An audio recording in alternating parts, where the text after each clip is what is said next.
به نظرت با 30 روز تمرین توی پارک چقدر میتونیم بدنمون رو قوی کنیم؟ من یه فرد سرماخورده و دور از بدنسازی اومدن تا پارک بدن خودم رو بسازم، ببینم چیکار میکنیم. آقا این تا الان بدن ماست. خب سینه ها فعلا خوبه، شکم عضلات شکم در نیومده، فقط یک پک در اومده، دیافراگم نیست، این خود یه پک شکمه. بازو رو ببینیم، سرشونه رو ببینیم. سرشونه خوبه، پشت بازو هم خوبه، همیشه من سرشونه پشت بازو خوب بوده. خود بازوم هم بدک نیست. این بدن تا یه ماه دیگه چقدر تغییر میکنه. عضلات پشت رو ببینیم.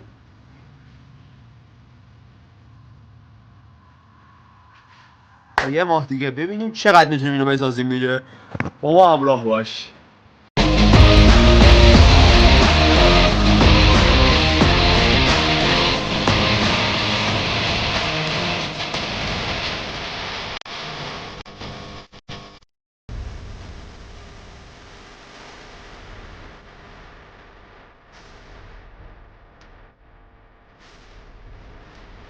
داره میچسبه، خوبه.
خب آقا امروز روز اولش تموم شد. ترکوندیم، نه ترکوندیم، خیلی برداشت نکردیم. واسه روز اول خوب بود نه؟ خوب بود. چطور بود؟ لایک و ساب کنید. آفرین. عالی. چطور بود؟ زور خوبه زور. دازه کاری کردیم.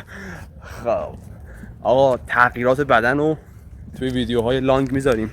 هفته دیگه میفهمم. تا هفته دیگه. آفرین. هر هفته تغییرات بدن رو میذاریم. به علاوه اینکه مهمترین رکنش که غذاست. غذا رو هم میگیم چی بخوریم. آفرین. روزی 8 لیوان آب بخورید. مراقب خودتون باشید و خدا نگهدار.